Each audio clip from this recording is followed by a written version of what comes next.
Hi, my name is Ed. And I'm Athena, and we're from Chat NCSD. And today we're going to talk about an important topic, communication.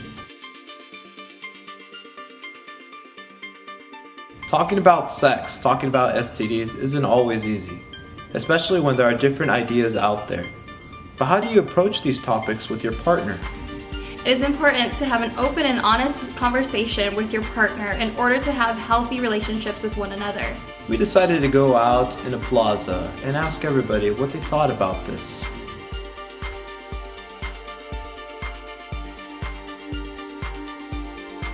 One that isn't verbally abusive or physically abusive, communicating comfortably, trust, just being very open and honest with each other. Conversations amongst partners, that it's an open relationship.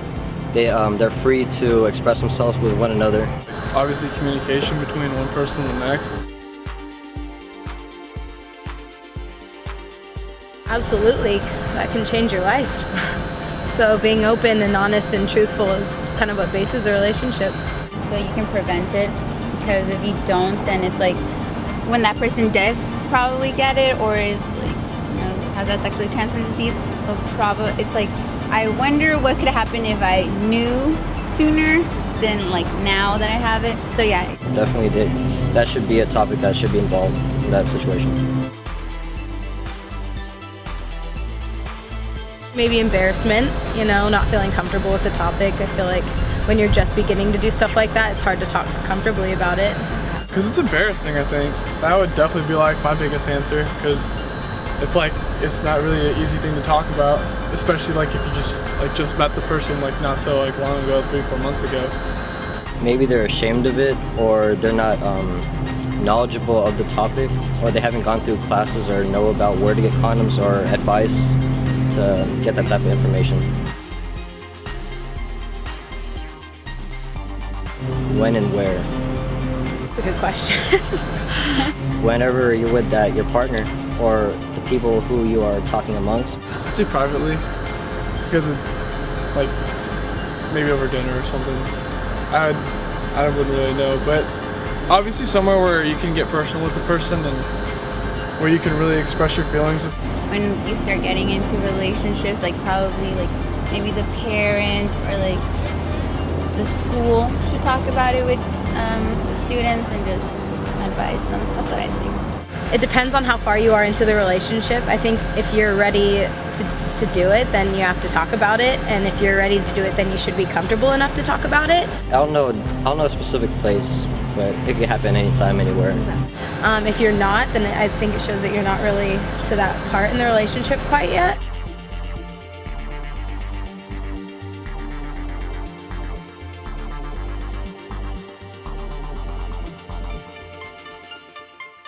Tell them maybe don't buy one, because it's better to prevent pregnancy that way instead of like, well, we don't have it, just might as well do it, and let's hope it doesn't happen. So yeah, I think ask the person. Probably if they have one. I mean, if you know it's gonna happen, then you've gotta bring it up. If you don't, then it's problems. It should be one of the first things that's brought up, because I'm sure there's a good chance she might not be on the pill. If it were me, I would ask.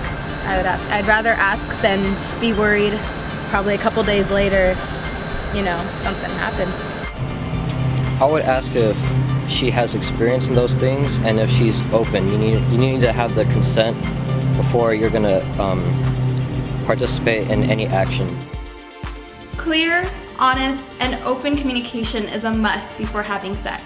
It is the best way to assure that everyone is fully and freely consenting before having sex in order to have emotional and physical safety. It is true that we don't know what we like or dislike without communication. This is why talking to your partner is very important. If someone is not ready to have a conversation about sex, maybe they're not ready to have sex.